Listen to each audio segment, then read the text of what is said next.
Hello and welcome to the Outside Line podcast. I'm Peter. And I'm Emma. And we're here to talk about all the serious and silly aspects of Formula One and other motorsports. So Emma, what did you watch this week? Formula E, of course. The only championship worth watching. Also the only one that's happening. Yes. Well, Formula Regional Oceania started. Of course. I completely forgot that one, yeah. But yeah, it was Formula E this week, and thank goodness, it's been a while since we had a proper race. Yeah. But let's start with some of the weekly noise, which, again, not a whole lot to talk about. Nope. I think we start with our favourite F2 driver who gets bullied. Yay. Poor little Victor Martins. Yes. He's graduating. He's going to big school now. He's gone back to Alpine, funnily enough. Yeah. He's gone to WEC. He's gone to WEC. Like, is it proper hypercar that he's going to? I think so, yeah. Yeah, I thought so. I can't believe that. Yeah, because Alpine only have hypercar, don't they? So. Oh, yeah, of course. So that's a pretty big step up. Yeah. Like, I don't know if he'd been racing in like LMP2 or something, but pretty good move for him. And apparently he stays a tester at Williams, so like stays part of their kind of reserve driver people. So that's good. Not too bad. Yeah, he's kind of landed on his feet there, considering he did all right in his first season, and then he kind of fell off after that. Yeah, he's always there and thereabouts, but just never the best each year, I would say, in F2 anyway. He didn't do the back-to-back, and that's, what you need to do. Yeah. As previously discussed. That if you win F3, you need to win F2 immediately, or there's no point. And unfortunately, it was not him. Yes. But yeah, I'm excited to see what he's going to do in WEC. Yeah, no, I'm thinking this year I might follow WEC, now that I've kind of have an idea from watching like Le Mans and... What did we watch last year? Yeah. We didn't watch Japan. Oh, also, we watched Petit Le Mans. Oh, Le Petit Le Mans. Well, we'll be starting IMSA. Yeah. I don't know, with Daytona in 2 weeks, so... Yeah, I'm excited for that, because there's lots and lots of IndyCar drivers do that one. Yes, I made a note at the end that basically the 24 Hours of Daytona has, like, IMSA people, of course, some WEC people, some IndyCar people, and some Formula E people, so it's a real crossover episode, so... Yeah. Yeah, but I doubt I'll stick with IMSA, but anyway, Daytona is something, at least in January.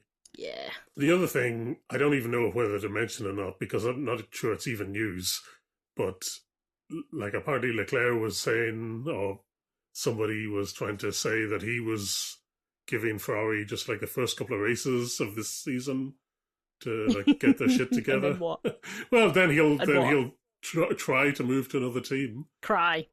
But I don't know if anyone would take him. I mean, they should. I think they would. If they should. Yeah. He is a good driver. But, I don't know, like, Ferrari runs in his veins. Do you know what I mean? Exactly. That's why. Not be there.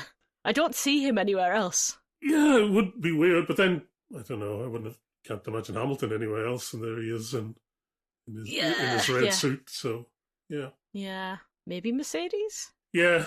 It's hard. Yeah. We'll have to see how it turns out. But it is. It's really weird to think about and imagine him anywhere else. Yeah. To be honest. He should go be with Carlos at Williams. They wouldn't win anything, but they'd be happy. Yeah. Oh, they'd be happy, and that's what it's all about. It's not about winning. It's about being happy. Yeah. Well, anyway. So, I mean, obviously not so much news, really, in the off-season. Nah. So let's go straight to Formula E in Mexico. Yay! Round Mexico. 2. And this was the 150th race, apparently, in Formula E. Apparently so. Which, they kept saying. And do you know who won the 50th and 100th races? I do. It was Edo Mortara. Yeah, so he's definitely going to win this one, right? Nailed on to win this one. That's what I thought. It did, I mean, not to get ahead of ourselves, but normally he's at the back, I always think. I know. But he seemed to actually try this weekend. So, to be fair, the Mahindra is a good car. It's just unfortunate that it's been driven by Edo Mortara and Nyck De Vries. Well, I wasn't sure. I thought it was a bad car. But no, I think it's good. I think maybe it is good. It's just, it's good, problem exists between car and seat, steering wheel, Yeah. Anyway, it was at the Autodroma Hermanos Rodriguez, the same place as the F1, but of course they go around the back. They go around the back of the whatever it's called, the baseball the section, baseball, is what they call it. Yeah. That's a funny big long 180, basically, a giant. Yeah. But also, they just they don't really go into the circuit itself; they just turn back. And the circuit this year, it had one less kink or one less chicane than the previous years. So I think that actually helped as well because it was a good race. I think, right? We can say that. Taking personal opinions out of it, it was a good race. Yeah. There was stuff going on, and it was interesting. Couple of new liveries. Oh, I didn't even notice. What were they? You didn't know it. So Nissan had a special Mexican art one, so they had their little sakura trees that they normally have, but there's Mexican art sort of sprinkled in, which was nice. And Porsche were silver. Yes, I had noticed that. I found it very confusing, but it was to do with some racing series that they have in Mexico, and there's some kind of crossover with a guy who passed away this week, Hans Hermann, not to be confused with Franz Hermann, but there was a weird little crossover with that guy, and that's why instead of their weird sayings, they had just his sort of date of birth, date of death kind of thing on it. I don't know what you would call that. I don't know what that's called. But yeah. Yeah, what else to say? Well, Pepe Marti, he had this penalty from Brazil for launching himself in the air. Yes, and also his car was shit. Yeah, exactly. Yeah, so he sort of got double penalties there, right? Because it's like double jeopardy. You shouldn't be punished twice for the same mistake. But you cause a crash and you smash your car up. And then Felipe Drugovich also had some penalty from Brazil, which, well, to be honest, I thought he was pretty anonymous. I didn't even notice him once during the race, so I don't think... Well, this one, no. I completely forgot about him. I had to specifically look and see where he was, because, he didn't really do much. And then I didn't get a chance to watch any of the free practices, not that I'm inclined to anyway, but apparently there was some drama between Cassidy and De Grassi. Do you know what that's about? Do you know if it was FP1 or FP2? No, I don't know. Because I watched FP2 and didn't see any drama, so... Okay. I did see Jake Dennis got investigated for wheel spin, but they never punished it. But they were right on it, wheel spin. We hate wheel spin. I hate this rule, please. Oh, do you have something against the stewards by any chance? Do you? Yeah, funnily enough. We'll get to it. We'll get to that when we get to it, please. Yeah. The other thing, I don't know if there's any other celebrities there, but they kept showing Sir Idris Elba. Well, yeah, because he's co-owner of Cooper Kiro. Yeah, he sort of owns Cooper Kiro. But coincidentally, he also has a TV show to promote. Oh, I think Bad Bunny was there. What? The Latin American artist. Okay. The guy who's friends with Sergio Perez, and he always turns up to Grand Prix. But okay. Yeah, I think that was him that I saw. Interesting. But I'm not sure. I'm not a fan. So. Oh yeah, he's doing the Super Bowl, right? So yeah. Yes. Probably should know more about him, but I don't know anything. But the fact he's friends with Sergio Perez means I don't know. I might not check him out actually. Then. Yeah, I don't think his music is your kind of thing. Yeah. Okay. Yeah, let's talk about the qualifying. Mm-hmm. Group A, we saw Penske do an interesting tyre strategy. Yes. Which, well, it worked for them because Taylor Barnard, he was basically last for the entire session and then popped up to P3. Yep. Because what did they do exactly? Do you remember? They changed the tyre pressures. No, I thought they did, I thought they were doing something like they would go out and then swap left and right. It was to do with the tyre pressures, though, I think. Because they were saying they can't change anything else, so it has to be that. Oh, okay. The impression I got when they talked about it again, because they tried it again with Günther, and it didn't work for him. But it sounded like I thought they were swapping left and right, so they would Well, go so out. one was more worn than the other, or warmer than the other, and they swapped it round. Yeah, that feels shady as hell. Yeah, it does. That feels like Normally they're Penske cheating, doesn't it? That feels like Team Cheatski. like father, like son. Yeah. Well, he wasn't there, Jay. Yeah, and I did notice he wasn't there. Yeah. Yeah. He's not allowed in Mexico for legal reasons, I imagine. Or like political reasons. Yeah. Yeah. You know, Carlos Sim, the Mexican billionaire who also sort of bankrolls Sergio. Yeah. He was there, but he was like presenting third place trophy or something. I was like, crazy. He was the richest man in the world at some point. He didn't pay enough to present first. Yeah, I think so. Yeah. Wild. I mean, it's Formula E though. Would you bother? Well, yeah. Well, yeah. No one's going to say like, who's watching it. Us. And we already know who he is. Anyway, yeah. Anyway, back to the tire. Whatever Penske did, it worked. It was a bit of a risk because you only have one lap basically to get it right. Yeah. But Taylor got it right, and he got into the knockouts, the shootout. Yeah, I did right. Go Taylor, go. I know I'd said I'd good. unadopted him, but you I still want him to do well. I have disowned him, but I still want him to do well. Oh, okay, yeah. I wanted him to do well just to prove Ticktum wrong. But anyway. What else from Group A? Okay, well, so the guys who got through are Dennis, Muller, Barnard, and what's his name, Mortara. Nyck De Vries was last, knocked out. Cassidy also knocked out.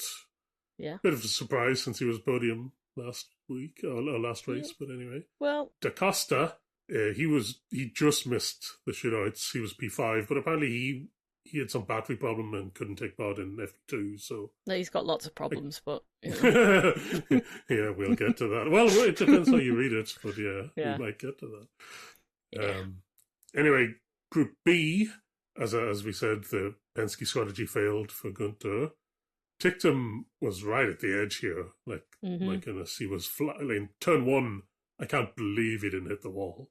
I know. So he was really... It's funny, these Formula E cars, they do seem to do a lot of sliding. You just gotta be good at sliding, I guess. Yeah, it's a bit Maybe of a drifting. hanging out with the Tokyo Drift people. Yeah.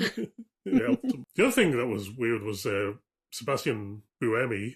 He was whatever way he was doing it, he was always really slow in Sector 1 and then really fast in Sector 3 and also good in Sector 2. So he ended up doing really well. I do think it's one of those tracks, though, where you do build up over the track the speed.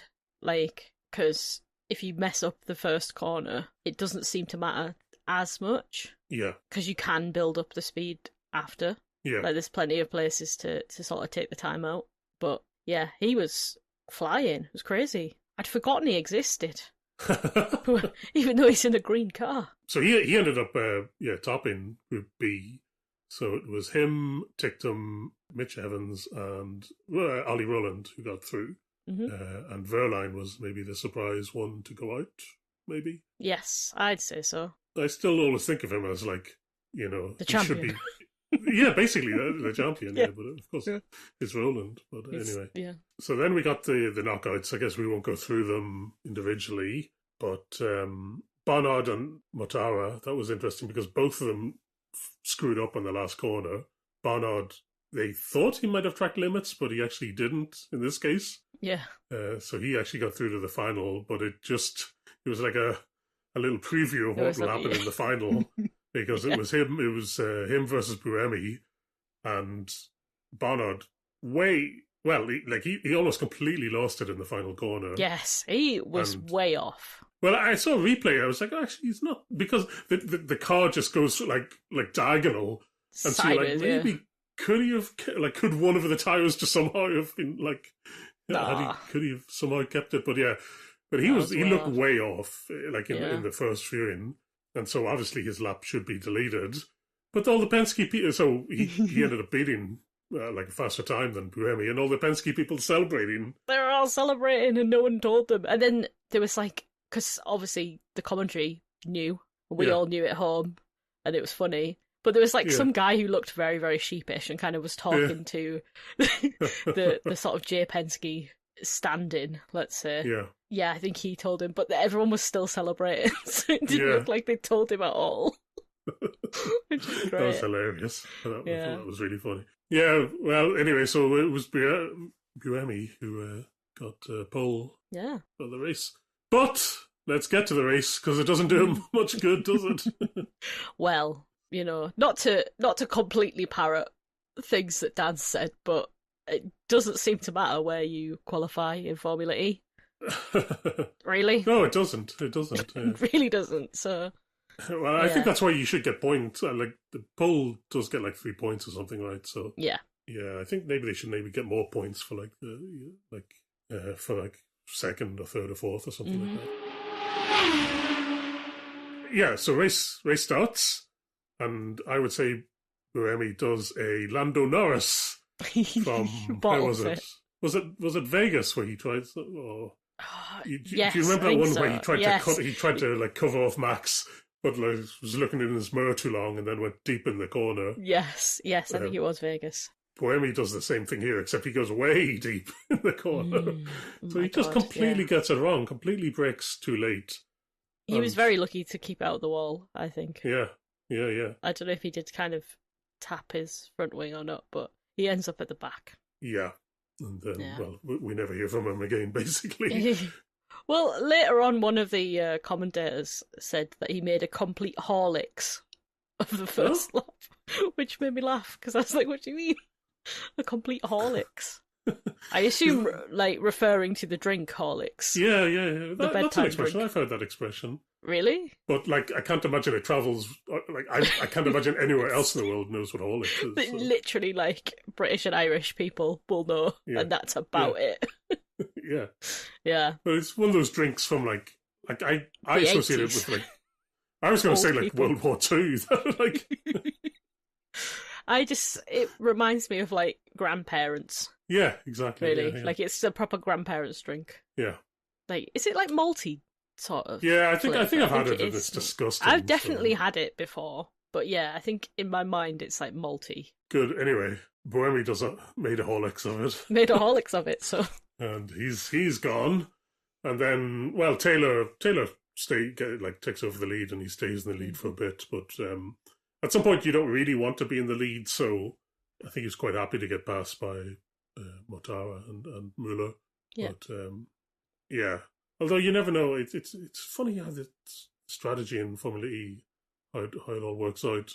I do sometimes feel like you should watch the race twice. Like the first time just to see like what happens, and the second time to like see how on earth that could happen. Yeah, how it happened.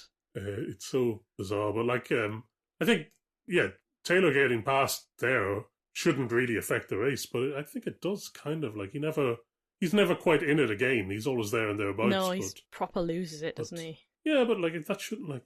It's probably the right thing to do. He was probably wasting too much energy leading the race, so. Yeah, but I wonder if that is it, that he burned up too much energy doing it and couldn't quite get back. Yeah. Because I think that's what was happening with quite a few up near the front, like Mortara as well. I think he burned quite a lot of energy. Dan definitely. Yeah, that's always the danger, but they were saying the lap times weren't particularly fast, so that was kind of an interesting. I'd never really appreciated that, where at the start of the race everyone is sort of doing energy saving a bit. So when you take attack mode, it's far easier to make up the places because everybody else is going a little bit slower. Mm-hmm. But if you leave it too late to take your attack mode, everyone else is kind of full push. So it's harder. So it's an interesting... Yeah, that's interesting, I think. Yeah, I think that's one of the things that you kind of lose when you're watching it on the TV as well, because you can't tell how fast the cars are going. Yeah. So, like, it's one of those that when you're there, you probably feel it more. I don't know. You've been... Did you know? No, because the car's going any faster. I was always sitting like next to a corner, so I was like, "Well, this is like." And in Berlin, I was at the start of the straight, so literally nothing happened. Like just cars came around the corner and then it took off, so you didn't see anything happen. And in London, it was a little sort of twisty bit, so they weren't going particularly fast. So I didn't really have I never got an idea of how fast they actually go. Yeah. Anyway. Not much is happening. Pascal takes attack mode to try to, like, he's in P9, he gets up to P1, so you can't do it. But, like, I think that's his strategy. Take it early, get up there, hope for a safety car or something, and that kind of consolidates your position or something. But I think it Didn't work out this time. When everybody else gets to take attack mode, they just overtake you again. So he never quite got back up with it, did he? Till the last lap, but then he's like P6 or something. But anyway, so yeah, nothing happens until Nyck De Vries just stops on the track. So this is like lap 17 out of 36, and he just stops there, right? Yeah, and then refuses to get out of the car. He just takes fucking ages to get out of the car. Just really annoying. You could see him angrily gesticulating at the marshals and stuff, and I'm just like, stop it, man, just get out. Yeah, but this prolonged the safety car by about 2 laps, I would say. Yeah, and also hurt a few people's races. So should have mentioned Roland and Cassidy. They're sitting down like P10, 11, and when the energy gets reported, they have about 3% more than everybody else. Yes. Both of them, basically. Always a good thing. 3% apparently is huge. Apparently it's that's massive. Like a lap's worth of energy. So that's a huge sort of advantage they should have. But after Nyck De Vries stops on track, Ollie Rowland takes attack mode. 2 minutes of attack mode. He only takes 2 minutes, but it's still attack mode. Yeah. And I think that cost him the victory, to be honest. Yeah, I feel like at the time I thought maybe it was a good idea to burn off the short one and then just have the longer one. But you need as much as you could get, I think. Yeah. I mean, he wasn't helped he also got put on the grass by, Da Costa, but Da Costa was avoiding somebody else. But I don't blame Da Costa for that. But yeah, so I think whatever positions he'd made up with that attack mode, he lost them again from that. Yeah. When it was 3 wides into a corner and he got pushed out. But I think that's just stupid for when a safety car is probably gonna come. You wouldn't tell your driver don't take attack mode. Yeah. So even if it is only the short 2-minute one, but yeah, I think that was foolish, and I think maybe cost him the race. Anyway, yeah. So we had the safety car for a while. Yeah. It was long enough that they did add on 2 laps at the end. But it eventually gets going again. I remember I said we wouldn't hear from Sebastian Buemi again. Well, we did, because he just pit for some reason. So, he was having a nightmare. He really had a bad time. Yeah. So terrible time. Something to do with tire pressure, they said. But yes, his race is screwed. He'd gotten back up as well. I think he had been sort of making his way back up. He was in the points at this point. I don't know whereabouts. I want to say 7th or something. And then he had to pit and just went downhill from there. Yeah, we should mention as well Pepe Marti, right? So he has the stop and go penalty from fixing his car from Brazil. Yeah. So he takes that on the first lap, and so he's way off the pack. But he's purposely sort of going slow, slower than everybody else to save energy, and then he's in danger of getting lapped. But he's saved because the safety car comes, and then he gets to catch up the whole pack, and he's got way more energy than everybody else.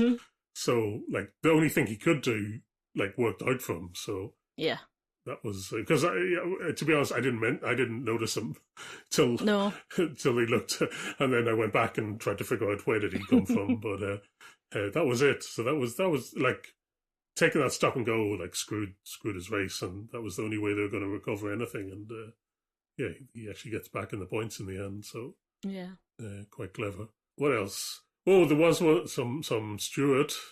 They do intervene occasionally. What? Just to give Johan Eriksson a penalty.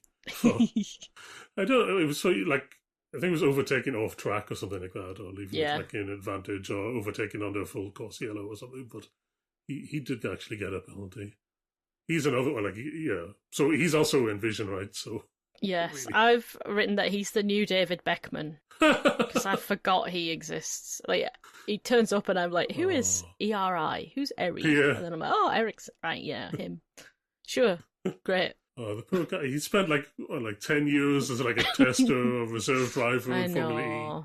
Finally gets his chance, and then no one knows who he is. Nobody knows who he is.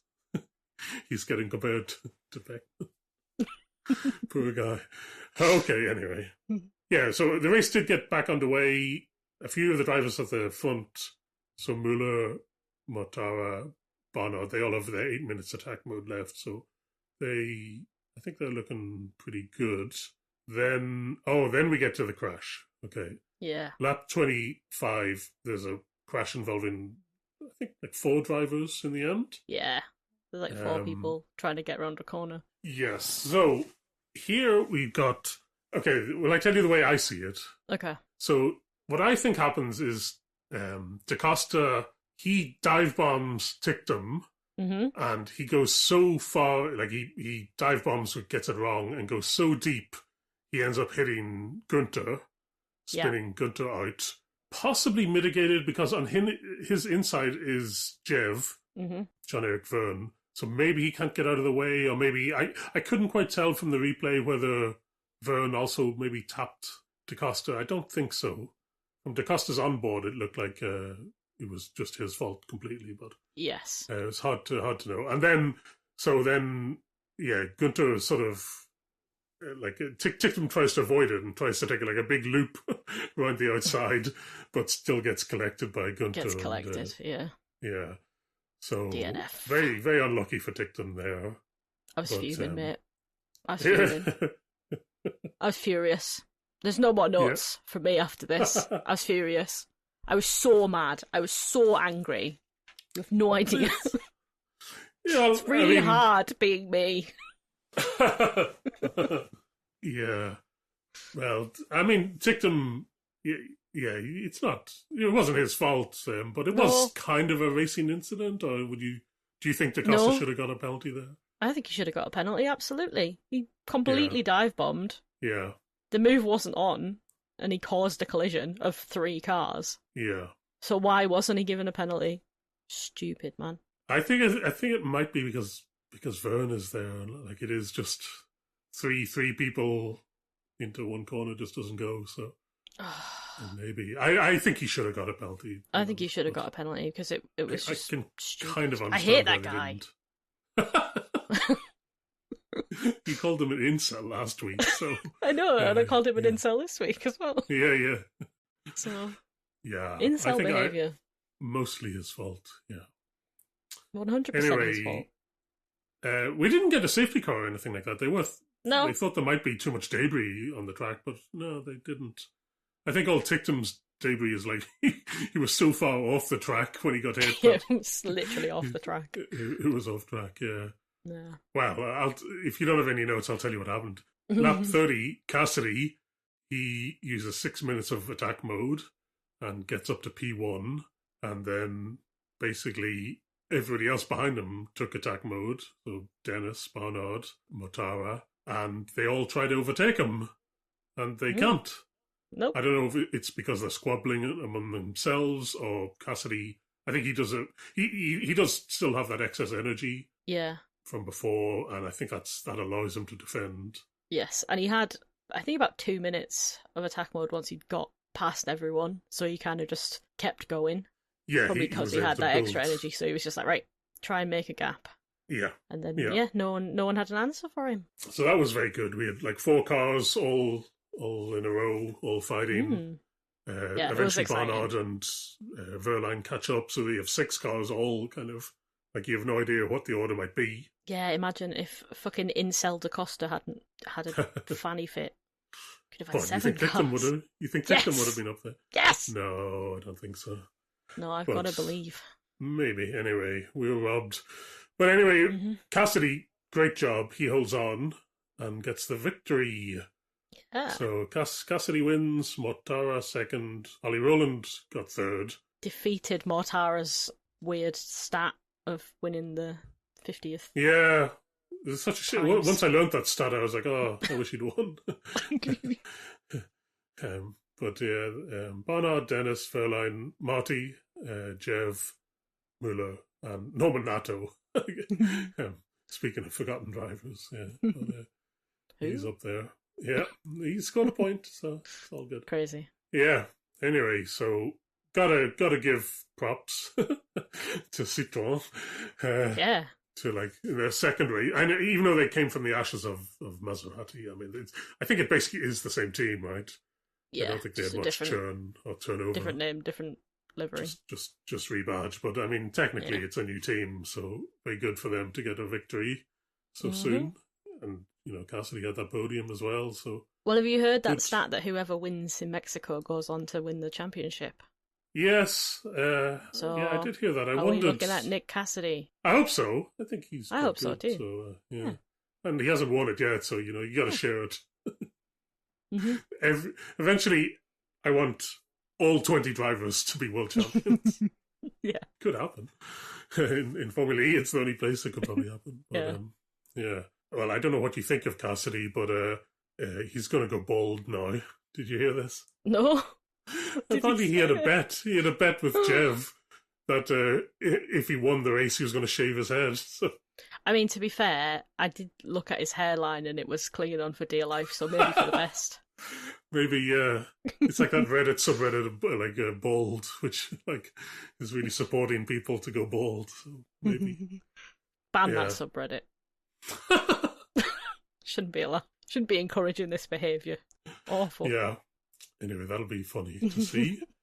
If I were him, I would do it immediately, and then it has a chance to go back before Miami. So yeah. Although it's only 3 weeks. So, it's always a danger, isn't it? That it might not go back. So. Anyway, who else to talk about?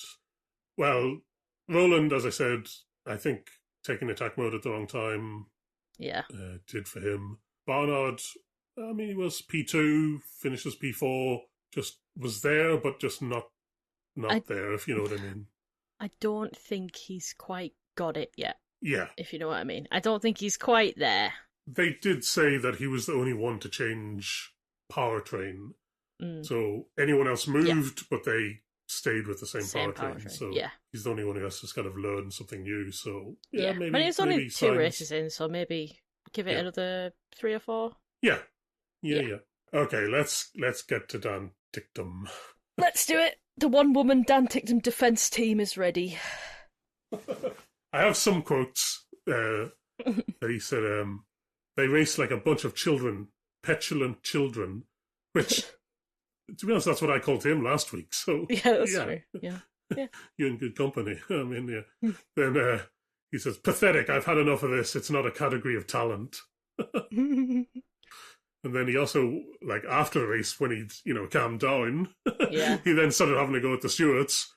He said, I don't know in what other championship in the world that you can hit another driver up the arse and they lose a few positions and you don't get anything for it. It's just a joke. So, and then he was going off in the comments on some website as well. Yeah, so he posted his little post-race debrief, which has since been deleted. He got told to delete it. So that's the one where he went off at the stewards. Oh, right, okay. Basically, so Autosport, the publication, decided to take a few choice words, let's say, out of context and post them. And in the comments are, of course, people saying, why is he still racing? He should have been banned. Remember when he did the thing? Remember this? And he went off at this one guy saying, it was 11 years ago, I was 15. It's been nearly, half my life that I've not done this. I've been punished, blah, blah, blah. He proper went off at it. And he was like, there was a comment about Iceland chicken Kievs in your mum's basement. I don't know. It was I mean, genuinely. Oh my God. And Autosport deleted it, right? Mm-hmm. So then in the 2 hours that I wasn't paying attention to a thing, he came back and called them out for deleting it. And then, so there's been 5 Instagram stories from him. I've watched them all, of course. There might be more now, I don't know. But the one I sent you just before we started recording, that was there. And then there was one after saying he's been told to delete the post-race debrief. And then there was another one saying he's going to Autosport for a meeting. So, so the consequences of his actions are catching up swiftly. And there was a lot of people saying, he needs a PR team, he needs anger management. I also found out, the man that you called him out for not having sort of stealing a living? Yeah. He's not there anymore. Oh, wow. He's Well. doing something else now. so it sounds like there's a position open for me. I'll get my CV sent off, but yeah, I don't know. It's one of those where I think he's correct, and I think a lot of people are very sort of, their perception of him is tainted by the kind of public persona that he puts on. So during the race, Karun was talking about the documentary and said, I didn't know there was this like rivalry between him and Taylor. Yeah. And he got completely swept up in it. And the other guy whose name I can't remember, the guy who's normally there, was like, no, but Dan likes being the pantomime villain. He likes playing up to that. And he did an interview about it as well, saying like, you know, they can call me a villain all they want, but at the end of the day, I'm just being me. But I do think he is a bit of, like, to use the wrestling terminology, a bit of a heel. Yes. Although I think he is, like, I think he might just be a dick. Like, you keep saying that, but I don't think he is. I remembered something from the documentary that I wish I'd mentioned because it annoyed the hell out of me. It was when it was in, like, I don't know if it was China or somewhere, but like he wouldn't show it, or he'd forgotten his pass to get in, right?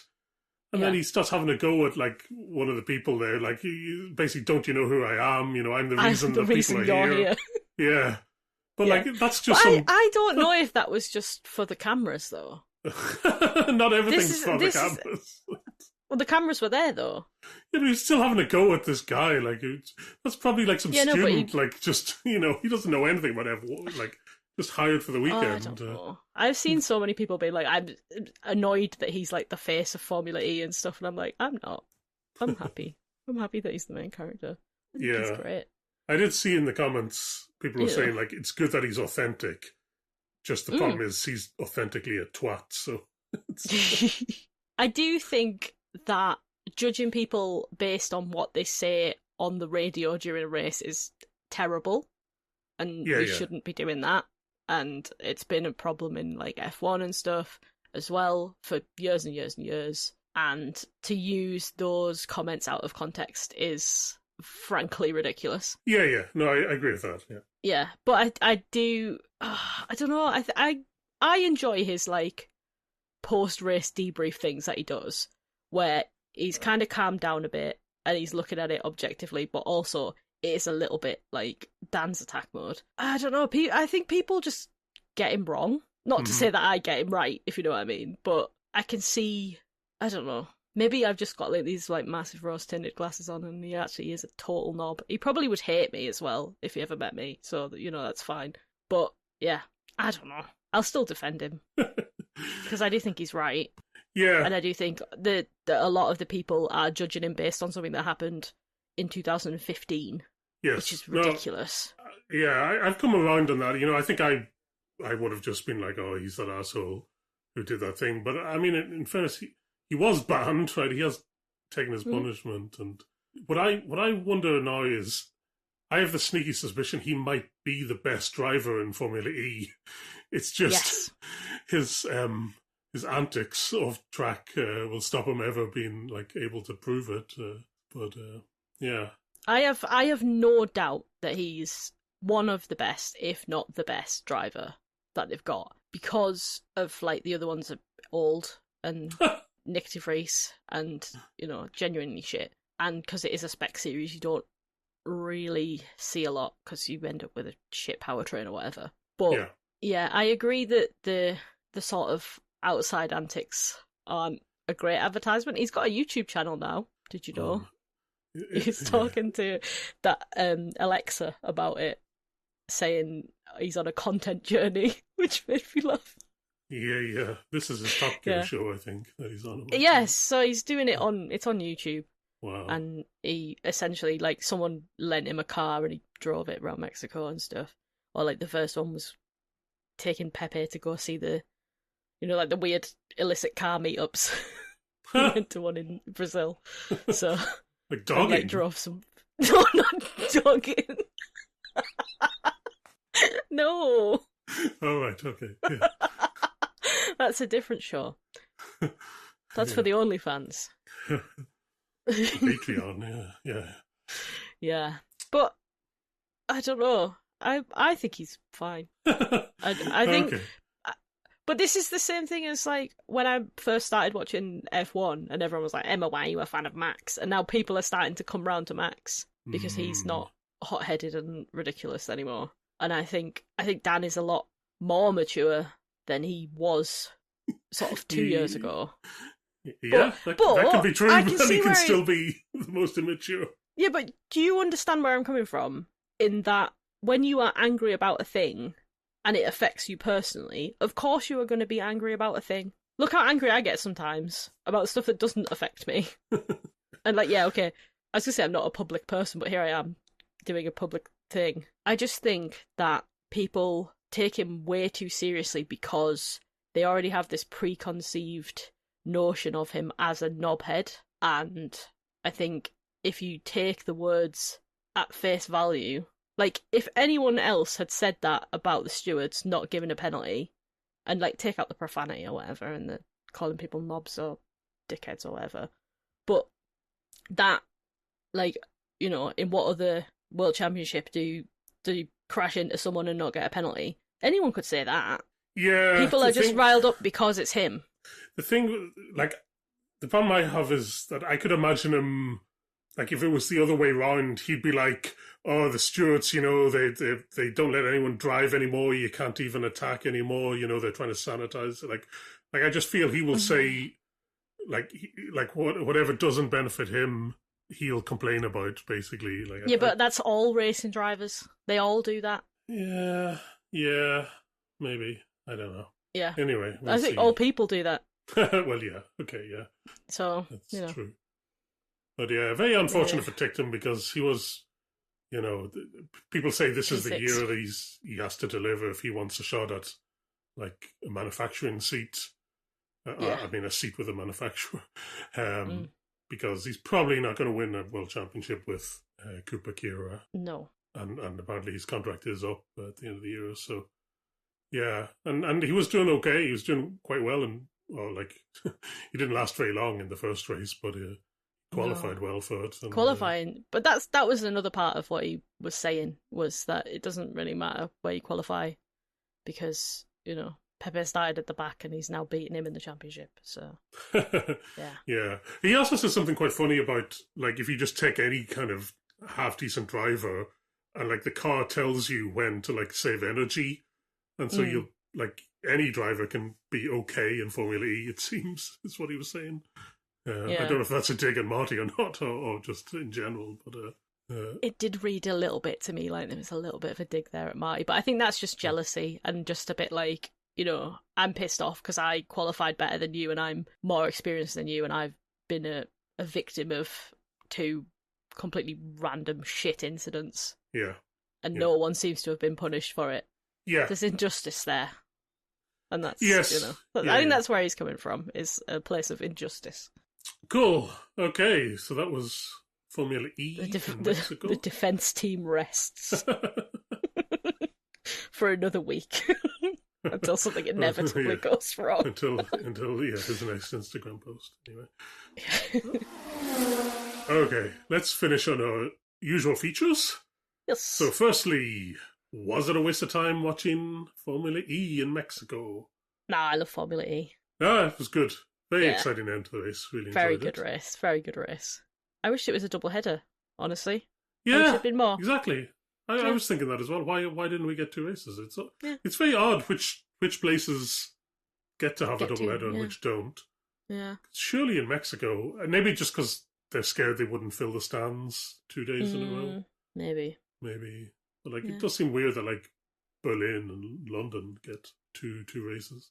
Yeah. Yeah. I was thinking that. I was thinking, I'm ready for. I want a race on Sunday as well, but no.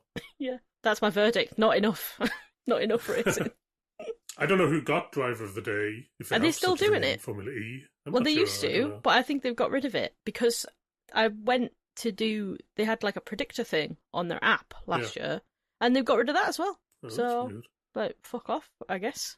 Just go. I mean, they were Thanks, always Formula wrong. E. Like, yeah, they were like the predictor is saying that 80% of you think yeah, but that's just whatever. people. It's not the predictor that's wrong. Yeah, but they were people always that are wrong. Like literally every time they were wrong. So because I think it was just making the audience look like idiots. When you go on the app and like do it tells you how many people have won in the head-to-head versus, but it doesn't tell you what their lap times were in the duels and in the group stages, which is what I always base mine on. So I did quite well.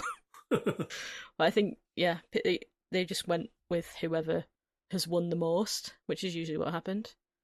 But yeah. Apart from if Dan was there, and I always went for Dan.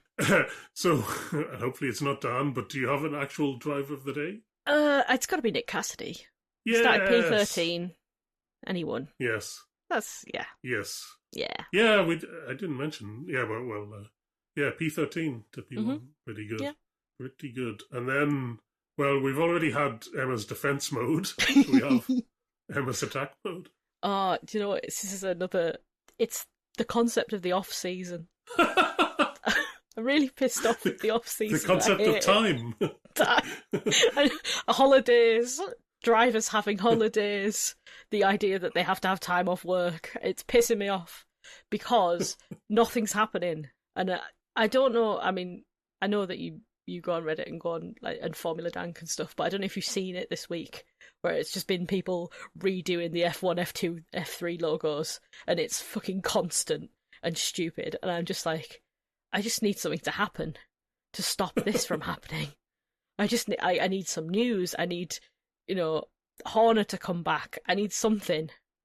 Because I feel like a crack addict. I'm like scratching my skin and being like crawling the walls. Like I'm where is my cars, man? Yeah. And, I wish Formula E had been 2 days because the Sunday I was just like, now what? All the cars are over. What do I do now? So, yeah. The off-season's pissed me off a lot. And I think it's sent a lot of people crazy. So. I mean, not too long to go. We got Daytona and FE in Mexico. Yeah.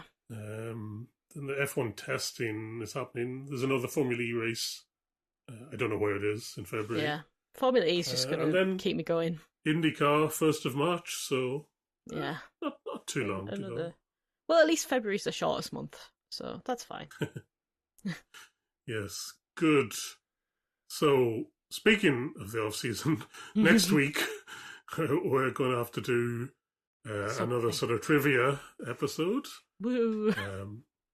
So F1, IndyCar, Formula E, basically just everything that I couldn't put into the other ones is going to be thrown into this.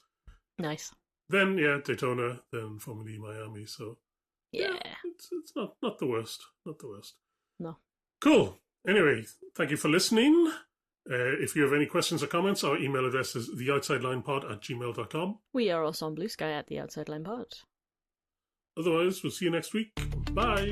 Bye.